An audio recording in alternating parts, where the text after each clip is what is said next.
Okay, in this video we're going to start to talk about some of the things that you can do with an inner product. So I'm going to define an inner product on the set of polynomials of degree 2 or less by the inner product is the definite integral of the product of the two polynomials. So I'm going to try and calculate that for two particular polynomials. So inner product of f with g is going to be a definite integral, and it's defined as 0 to 1, although we could have chosen our inner product to start from 0 and end at 5 if we wanted to, but once I've made the decision, I have to stick with it.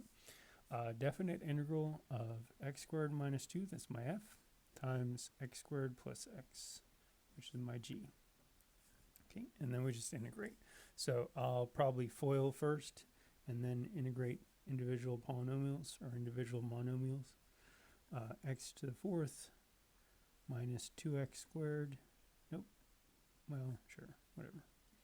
Kind of out of order, but that's fine. Okay, so if we FOIL, we get x to the fourth minus 2x squared plus x cubed minus 2x. Okay, then we integrate, which would give us 1/5 x to the fifth minus 2/3 x cubed plus 1/4 x to the fourth minus x squared, all evaluated from 0 to 1. And if we plug in the zeros, we get all zeros, so really our answer is going to be a fifth minus 2/3 plus a fourth minus 1. My handy calculator tells me that the answer is negative 1.216 repeating. Okay, so that's our answer for an inner product. So I mentioned in the previous video, sometimes your inner products will be negative, and here's an for instance.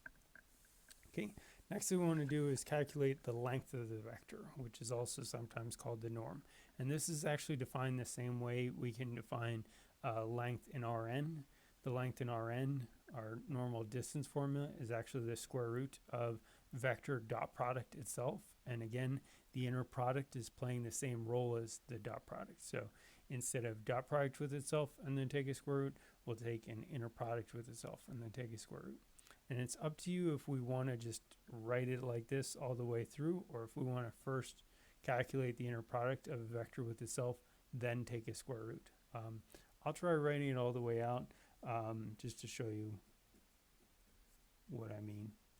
So for f, we're going to be taking a square root of the inner product of f with itself, which is defined up above as a definite integral.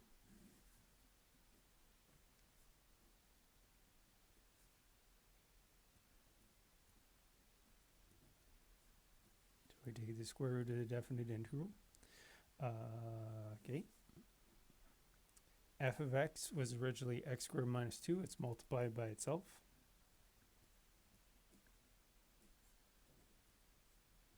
And just be really careful here. Don't try and cancel the square root with the square. There's an integral in between them. Those are not exactly going to match up side by side. Doesn't work that way. We have to just calculate the integral and then take a square root. This is the reason why I wanted to show you what it was going to look like. Okay, so let's FOIL out the inside of the square root. Sorry, the inside of the integral, which is x to the fourth minus 4x squared plus 4 dx.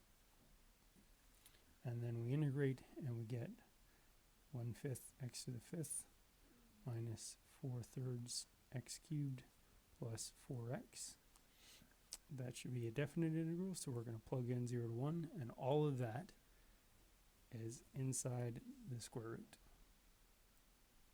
Okay, plug in our 0 and our 1, and we'll have the square root of 1/5 minus 4/3 plus 4.